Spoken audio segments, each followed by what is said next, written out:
देखो अल्हम्दुलिल्लाह सारे उमर साहब देखिए अल्हम्दुलिल्लाह सारे आ गए। अच्छा बेहतर हुआ, हमारे पार्लियामेंटेरियन सारे यहाँ से अरेस्ट होके गए थे, यहाँ आए, हमने मीटिंग की है, बड़े सारी चीज़ों को हमने डिस्कस किया, कोशिश कर रहे हैं कि आगे फ्यूचर के लिए इसको कैसे अवॉइड किया जाए। फ़िलहाल तो हम इनको लेके कैसे गए हैं सर यहाँ से, कैसे उन्हें ले जाया गया? नहीं, उन्होंने अपना जिक्र किया है, बट अब कमेटी भी बनी है, इंशाल्लाह ताला डाउन द लाइन उसको कमेटी अमल दरामद करेगी, अमल दरामद हो पाएगा इसके ऊपर? पे नहीं होगा। गौर साहब अमल दरामद होगा, कमेटियाँ तो बनती जा रही हैं। नहीं, अमल दरामद होगा इंशाल्लाह ताला, अच्छी की उम्मीद रखते हैं, इंशाल्लाह होगा। नहीं, इंशाल्लाह होगा। हर लाइन जो है वो तोड़ी गई है और यहाँ पे हम लोग स्पीकर साहब के मशकूर हैं जिन्होंने प्रोडक्शन ऑर्डर के जरिए हमारे साथियों को यहाँ पे पेश किया। अभी अंदर मैं बात करूँगा। आप ये देख सकते हैं, आप क्या कह रहे हैं, आपको क्या शक है इसमें? गिरफ्तारियां भी होती रहती हैं, एफआईआरें भी कटती रहती हैं।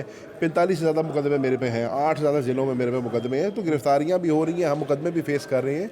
लेकिन ना ये मेरी ज़ात का मसला है, ना ये किसी जमात का मसला है, ये पाकिस्तान का मसला है। ये जो ऐवान है इसके अंदर मुंतखब नुमाइंदे आते हैं जो लाखों वोट लेके आते हैं, या जितने भी यहाँ पे बंदे यहाँ पे अरेस्ट हुए हैं 1.5 से पौने 2 लाख वोट लेके एक बंदा आया हुआ है यहाँ पे। अवाम के नुमाइंदे हैं ये। और सीधी सी बात ये है कि हम अगर इस चीज़ का आज नोटिस नहीं लेते, आज इसके ऊपर अगर स्पीकर साहब की क़यादत में पूरा पार्लियामान इकट्ठा नहीं होता, मुत्तहद नहीं होता, तो हम अपनी स्पेस को लूज़ करेंगे। ये जो एक खुदा न खास्ता अगर रिवायत बन जाए, या अगर ये आइसोलेटेड इंसिडेंट आज के बाद फिर हो, तो इससे पूरी कौम की तजलील होती है, पूरी दुनिया में हमारा मजाक उड़ता है। तो इसलिए हमने उमर अयूब साहब की क़यादत में अपोजिशन ने भी फ़ैसला किया है कि हमने इस मामले के ऊपर एज पार्लियामेंटेरियंस और इस ऐवान की सैंक्टिटी को बरकरार रखने के लिए स्पीकर को मजबूत करना है, स्पीकर को ये ताकत देनी है। और स्पीकर साहब ने एक 16 मेंबर कमेटी भी बनाई है जो चार्टर ऑफ पार्लियामेंट कर रही है, लेकिन एक 4 मेंबर तहकीकाती कमेटी भी बनाई है जो इसके सारे हक़ाइक़ मुल्क और कौम के सामने रखेंगे।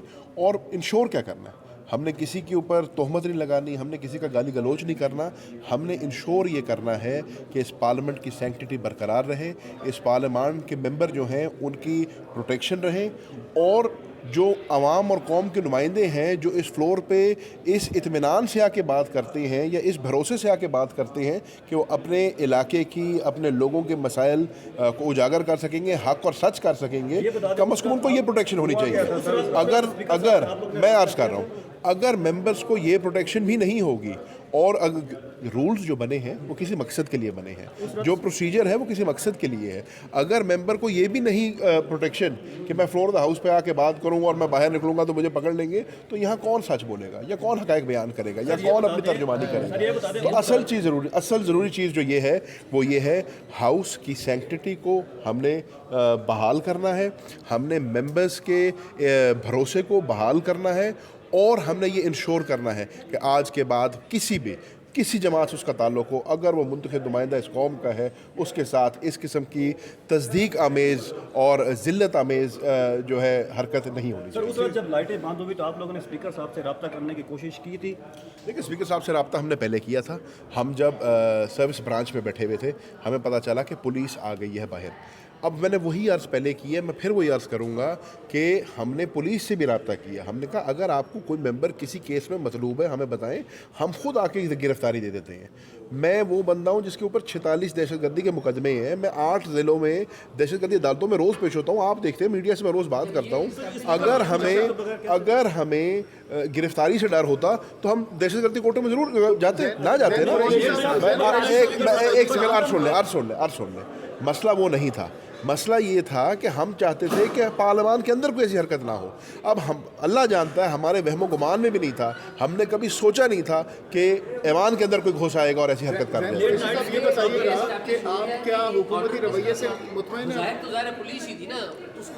देखें, इसके ऊपर स्पीकर साहब इन्वेस्टिगेट कर रहे हैं, उनकी इन्वेस्टिगेशन से पहले मैं कोई बात कर दूं वो गैर मुनासिब होगी। बट मैं ये चाहूँगा कि एक प्रॉपर फैक्ट फाइंडिंग हो इसके ऊपर। CCTV मोटे, ये नेशनल असम्बली है पाकिस्तान की, CCTV फुटेज भी मौजूद है, कैमरे भी मौजूद है, हर चीज़ मौजूद है। हक़ाइक़ आवाम के सामने आने चाहिए और फिर मैं वो बात करूँगा, हक़ाइक़ से ज़्यादा ये इंश्योर होना चाहिए कि ये काम आइंदा फिर कभी किसी मेंबर के साथ किया जाता रहा कि आपको असेंबली की हदूद से नहीं बल्कि आपको जो कैबिनेट सेक्रेटेरिएट है वहाँ उसके गेट से गिरफ्तार किया गया था। आज ये क्लैरिफाई कर दीजिए आपको कहाँ से गिरफ्तार किया? मुझे असेंबली के हदूद के अंदर से, असेंबली के चौथे फ्लोर से गिरफ्तार किया गया। कोई कैबिनेट डिवीजन के बाहर से किया गया, बिल्कुल इसकी चार दीवारी के अंदर से, पहली मंजिल छोड़ के, दूसरी मंजिल छोड़ के, तीसरी मंजिल छोड़ के, चौथी मंजिल के अंदर जहां आपकी मीडिया की गैलरी के ऊपर इंटरप्रेटर का कमरा है वहां से गिरफ्तार किया गया। बट पॉइंट ये है कि मैं कोई ऐसी बात नहीं करना चाहता जिससे कल को उनकी इन्वेस्टिगेशन में कोई दखल अंदाजी हो। लेट्स सी, स्पीकर साहब को पावर किया है, वो इन्वेस्टिगेशन करते हैं, जब वो इन्वेस्टिगेशन करेंगे उसके हक़ाइक़ सामने आएंगे, हम मौजूद हैं, आपके पास अपना मौक़िफ़ ज़रूर देंगे। को मुअत्तल कर दिया गया, जब उनका कसूर नहीं है उनको क्यों मुअत्तल किया गया? देखिए, मैं आपसे बिल्कुल इत्तफ़ाक़ करता हूँ, मेरे समझने में ये साजिश का कसूर नहीं है। मेरे समझने में ये जो CDA के अहलकारों को मुअत्तल किया गया उनका कसूर नहीं है।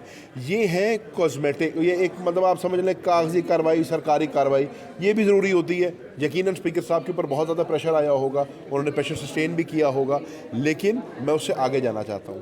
वो हो गया, वो ना तो इसका रूट कॉज है और ना इसका सलूशन है। मेरी अर्ज़ ये है कि इसके रूट कॉज तक जाएं और जो इसका हकीकी मानों में सलूशन है वो दरकार है हमें। उसके ऊपर हुकूमत को, अपोजिशन को, हर मेंबर ऑफ पार्लियामेंट को अपना रोल अदा करना होगा। हम बतौर अपोजिशन अपना रोल अदा करने को तैयार हैं। हम स्पीकर साहब को ये ताकत जो है देने को तैयार हैं कि वो इसके लिए फ़ैसला करें और पार्टियों से बालातर हो जाएं। मेंबरों के लिए और मेंबरों से बढ़कर इस अवान के तकद्दुस को बहाल करने के लिए वो अपना एक्शन है। अच्छा, आपकी स्पीकर साहब से जो है वो अभी बात हुई है, आपने तमाम जो तहफ़्फ़ुज़ात हैं अपने उनके सामने रखे हैं, किन अल्फाज में रखे और उनकी तरफ से रद्द अमल क्या था? हमने स्पीकर साहब को सारे हक़ाइक़ बयान किए, क्योंकि जो हमारे ज़ाहिर है हमारे पास ना मीडिया थी ना वो था, लेकिन जो हमने सुनाया या लोगों से बताया, जो फ्लोर ऑफ द हाउस पे तकारीर की जा रही थी उनमें शायद हक़ाइक़ सही तरह बयान नहीं हो रहे थे या उनको पता नहीं था। ये तो वो इंफॉर्मेशन मिनिस्टर साहब बता सकते हैं। मैंने अता तारड़ साहब का बयान सुना जिसमें उन्होंने कहा कि जी ऐवान के अंदर से किसी को नहीं गिरफ़्तार किया गया, और IG साहब का बयान सुना जिसमें IG साहब फरमा रहे थे कि हमने जो भी एक्शन लिया वो स्पीकर साहब की मौजूदगी में लिया। स्पीकर साहब से जो बात हुई ऑब्वियसली हक़ाइक़ सामने आए, हमने अपना मौक़िफ़ रखा है। मैं फिर वही आपसे बात कर रहा हूँ और नहायत ही मुद्दबाना गुजारिश ये है कि इस वक्त हम जितना कम बोलें उतना बेहतर है। क्योंकि सियासत करने का बहुत अच्छा मौका है, पॉइंट स्कोरिंग के लिए बहुत अच्छा मौका है, लेकिन ना इस पर मैं सियासत करना चाहता ना पॉइंट स्कोरिंग करना चाहता हूँ। हमारे चेयरमैन साहब हैं और हुकूमत से भी ख्याल में बंदा एक है, तो वो आई थिंक अभी 4 मेंबर्स की शायद कमेटी है, मे भी उसमें कुछ बंदा एक और भी ऐड कर दें। मेन जो इशू है वो ये है कि ये वाक़या क्यों हुआ और ये ब्रीच किस तरह से हुआ, कौन लोग थे जो अंदर आए थे, और एक तो इस वाक़े की सरकोबी और दूसरा आइंदा से ऐसा ना हो, क्योंकि ये जो हुआ है इससे आगे तो फिर कोई हद रह ही नहीं जाती कि पार्लियामेंट के अंदर से आप लोगों को उठा के ले जाएं। सियासत में गिरफ्तारियां भी होती हैं, जेलें, सब कुछ होता है, लेकिन ये जो हुआ है तारीख़ में नहीं हुआ। खुशी की बात यह है कि इस इशू पे पूरी पार्लियामेंट एक पेज पे है कि ये जो हुआ है गलत हुआ है और जिसने किया उनको सज़ा मिलनी चाहिए। कमेटियाँ बनी हैं, क्या अमल दरामद होगा? तो ये भी क्लेम किया जाता है कि PTI के मैंने इसको पार्लियामेंट की हदूद के अंदर से गिरफ्तार ही नहीं किया।